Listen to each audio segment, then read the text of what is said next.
Hello, everyone, and welcome to the Station for Learning. Today, we are going to discuss essentialism philosophy, and that is essentialism in educational philosophy.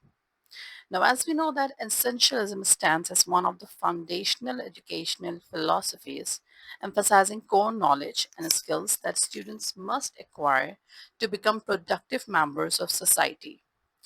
Rooted in classical educational traditions, this philosophy seeks to preserve cultural heritage while instilling disciplined learning habits in students. This presentation explores the origins, principles, applications, and criticism of essentialism, offering a comprehensive understanding of how this philosophy continues to shape educational systems worldwide.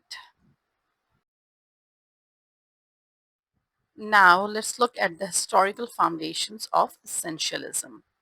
Essentialism advocated for a structured approach to education, focusing primarily on reading, writing, mathematics, science, history, and language. The philosophy asserts there exists a critical body of knowledge and skills that all students must learn to participate meaningfully in society. Its early origin was in 20th century, where it emerged as a reaction against progressive education theories that were perceived as lack academic rigor. The classical influences were they drew inspiration from traditional education model dating back to ancient Greece and Rome, where the students were forced to follow the particular classroom rules, the strict classroom rules, as we can say. They were only forced to study, and they were, the main focus were the science, mathematics subjects instead of were working on the or focusing on other subjects like as we have the uh, you know the music, maybe there may be some arts focusing on arts or just lenient subjects that we say that who are for adding more into the knowledge or the personality of a student, so they stopped focusing on those subjects. Rather, they were more concerned about the main subjects like studying of science and mathematics and geography. And not only that, they were studying, indeed they are very important subjects, but their main focus was that everyone has to study this, and they have to be focused, strictly focused on this, and there is no room for students to talk much, or then was not the primary source of the authority was the teacher, and it was a strict classroom. The rigor was like mainly that students will be listening to the one authority. All right, and it was kind of a back to basics movement. It gained prominence as educators sought to restore focus on fundamental academic subjects and disciplined study. Like we have today, we have a say of students, but in the essentialism, the students is not the main authority. Today, we give importance to the students' voice. Rather, when we talk about the essentialism, and even today, most of the schools are following the essentialism structure, where there's a strict rules within within the schools, and students have to follow it, and if they are fail to follow it, then they have to face the serious consequences for that. So this is what the essentialism was about. And the main reason for instilling it back into the if you talk about the American schooling system, it was important because they after the World War II or World War I, it was they were they felt that we are lacking in these subjects, were lacking in innovative studies. So and the Germans at that time, they were on the top, so they said that no, we need to focus on these subjects more to have our prominence, or have our authority within the have our say within the world. If we want to progress, then we need this kind of education system in our institutions. After that comes the three principles of essentialist education. These fundamental principles form the backbone of essentialist educational philosophy. By emphasizing structured learning environments and clearly defined academic expectations, essentialism aims to provide students with the knowledge and skills considered essential for success in both academic and professional settings. As we have talked about it, that they were setting the high academic standards, rigor and discipline to cultivate intellectual virtues. When they are focusing on, they're not giving any room for students to think something else. Rather, they only have to study and focus on it. And there has to be, everything has to be disciplined. All right. Again, we have talked about this, the teacher-centered instructions. The teacher is the authority figure and primary knowledge source. Whatever she says, she or he says, that is your source of information there. Then comes a standardized core curriculum focused on essential subjects with structured content.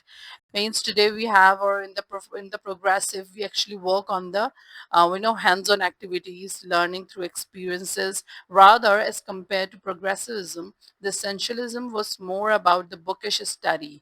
They were focusing on the provided, the pre designed curriculum or the content.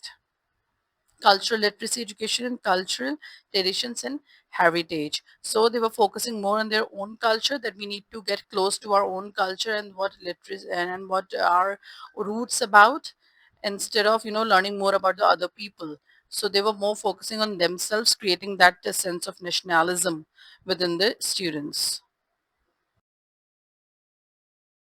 Now after that comes the teachers' roles in essentialist classroom. As we have discussed, that the teacher is the primary source of information or the primary authority figure. So in essentialist classrooms, the teaching methods tend to be traditional, including lectures, demonstrations, recitations, and practice drills. These approaches emphasize the direct transmission of knowledge from teacher to student with clear expectations for performance and achievement. Right? So, whatever the teacher has said, that is going to be your knowledge of source of knowledge. She has the knowledge authority. She is serving as authoritative source of information, and she expects you to possess deep subject matter expertise and the ability to transmit this knowledge effectively to students. Now she has all the um, all the knowledge and information that students require to have, and you're only going to rely on that. Then she's also the classroom manager who is going to maintain the discipline and order within the classroom. And also she has to, she's going to establish a structured learning environment where there are no disruptions, there is not much student participation over there, and maximize instructional time. Whatever the instructions are giving, you're going to follow them. So as we know, that as we talk about today we talk that the students must get the class must be student centered. Rather, in essentialist classroom, you will find that it is more the teacher centered classroom. All right, not the student centered one. And also the teacher is the assessment, has to be assessment expert.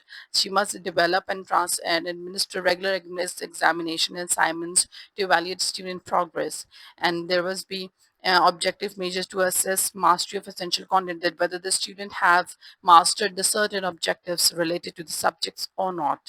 All right, the teacher has to be that assessment expert, and she will be assessing students on the basis of those predetermined criterias. Now let's look at the critical perspectives on essentialism.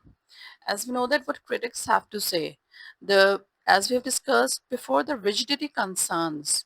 We know that this type of teaching system is very rigid, where the critics are arguing that essentialism's structured approach may be overly rigid, failing to adapt to changing societal needs. Yes, we have talked about it, that when the world is moving towards a student-centered classroom, the essentialism has a very structured or a rigid approach, where they are actually, unable to fulfill the societal needs, what the changes have come in the education system, and they are not adaptable much to, to be flexible towards those approaches, and that is too rigid. And whatever the knowledge securing domains are changing now, the ways of securing knowledge, they have, very much they have developed now, but in the essentialism they are not going to, respect that. This inflexibility can potentially limit educational innovation and responsiveness. As we say that when the students are learning and by experiencing something, the bookish knowledge is not enough for them to provide everything that they need to enhance their educational, needs or necessity, or going with the flow, or going with the today's requirements. All right. So the rigidity concerns are there related to the uh, essentialism way of education. Now, the individual differences, the standardized curriculum may neglect the diverse needs, and in today's education system we are offering too much for the diverse needs students. We are catering such students who need, who have different ways of learning, whereas in the essentialism they are neglecting those needs and trust in learning styles of individual students. But if you look at the learning theories today, we get to know that there are different learning styles that students have to be catered. They have to be they have to be, help in the way they want to learn.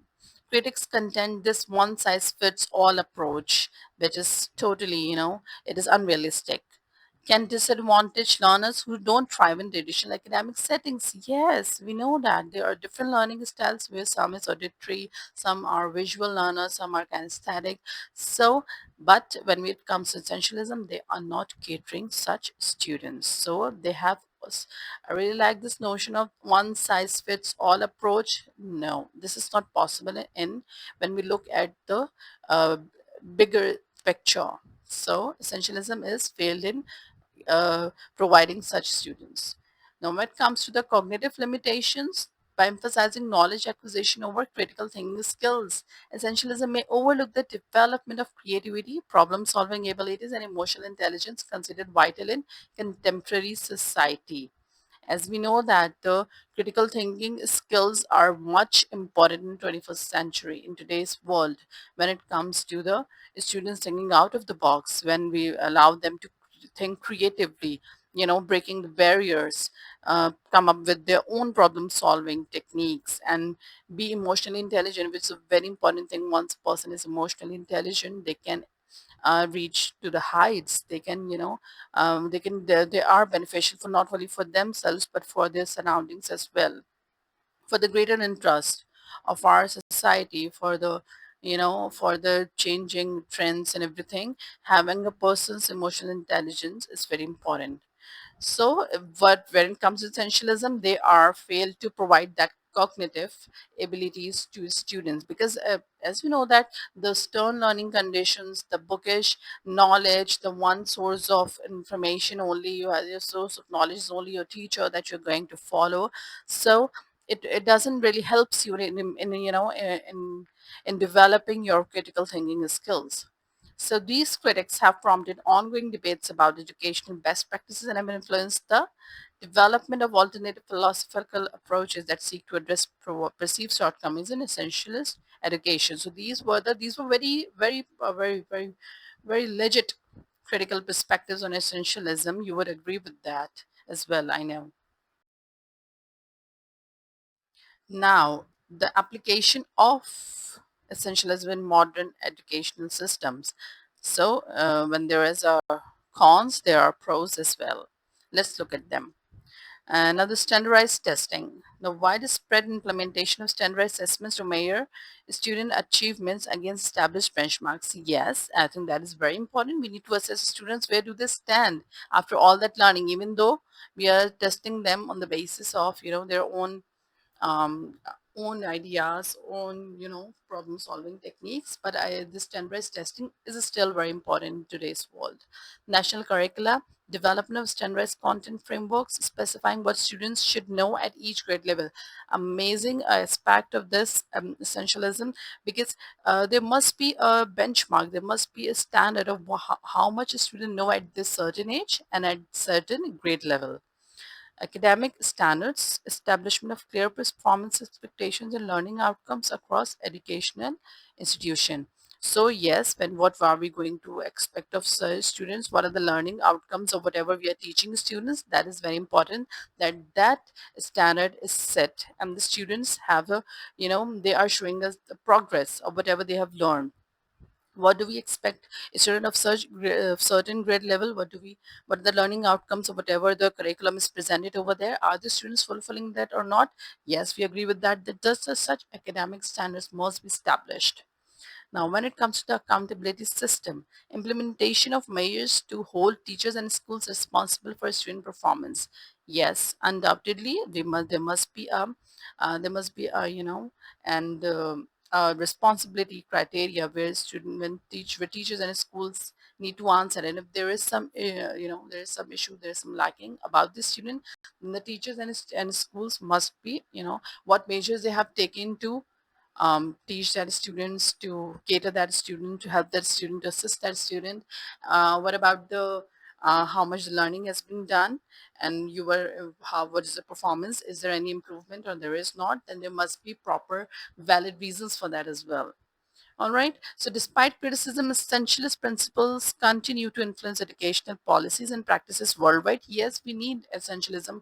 I would say that yes, some elements are very important, very valid from the essentialist philosophy of education, and we need that in our education system as well. In many countries, even including Pakistan, essentialist approaches are evident in emphasis on rote learning, standardized examinations, and structured curricula focus on traditional academic subjects. Yes, very important aspect that the rote learning is uh, there in the essentialism when we talk about that. Standardized examinations are there, yes, that is fine. A structured curriculum is also over there in the traditional academic subjects. So, in some, a little bit of essentialism is there present in your, educational system. Now, let's look at mm, the essentialist case studies from around the world. Right. So the first case study is from Japan, where when we look at this, we can say that Japan's educational system exemplifies essentialist principles towards a structured curriculum, emphasis on core subjects, and rigorous national examinations. Students receive intensive instruction in mathematics, science, language arts, and social studies with clear expectations for achievement. So, the biggest economy, the biggest, one of the progressive nations from Japan, they also follow the essentialist philosophy, right? Now, about the UK, the United Kingdom. The United Kingdom's national curriculum represents an essentialist approach, establishing standardized content and assessment frameworks across the schools. The system emphasizes core academic subjects and employs regular testing to measure student progress against established benchmarks. So, such big economies or the progressive nations are also following the essentialism. So, there must be, some benefit of it as well. Because as we have talked that in some cases, in some certain subjects, you need the essence of essentialism over there. So it is important. So means that they have kind of a pros of this, the advantage of this is philosophy as well. Now let's look at how can we balance tradition with the innovation in education. Essential knowledge, where we have to maintain the focus on core academic content that provides foundational understanding. Yes, it is very important for every student to have that knowledge, and there must be focus over there. Then comes the critical thinking, but it is also very important that we are integrating the higher order thinking skills among students while providing them with the knowledge acquisition, the basic, the main knowledge that they need to have. It is also important, but along with that, the critical thinking skills are very important to integrate into the students' minds in their practices. Then comes the technological integration while giving them the academic rigor or the tough academic scenarios, tough academic situation. It is also very important that they are technological sound as well. We are providing them with the modern tools, understanding how to use them, how to integrate them in their learning methods, how to use them. It's also very important because books are not only going to help you in this century. Then comes individualized approaches. One thing that the essentialism is lacking is that they are not adapting to the diverse learning styles. So it is very important that essentialism philosophy is adapting to the instructions to address diverse learning needs and styles of the students who can, can learn better and they can be involved in the, academic rigor situation or the condition as well. So, essentialism remains a significant educational philosophy that underscores the importance of foundational knowledge and structured learning. While it may not address every educational need in our rapidly changing world, it focuses on academic rigor and cultural heritage, provides a solid framework that can be thoughtfully integrated with innovative approaches, right? So, moving forward, educational leaders must consider how to preserve the valuable aspects of essentialist philosophy while adapting to meet the complex demands of 21st century learning environments.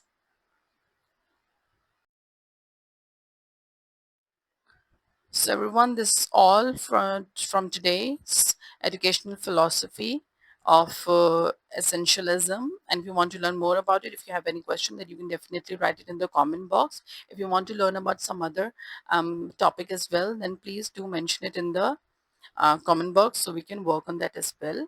If you want us to improve in any way, then please do give your suggestions as well. Do not forget to like, share, and subscribe to the channel. Thank you.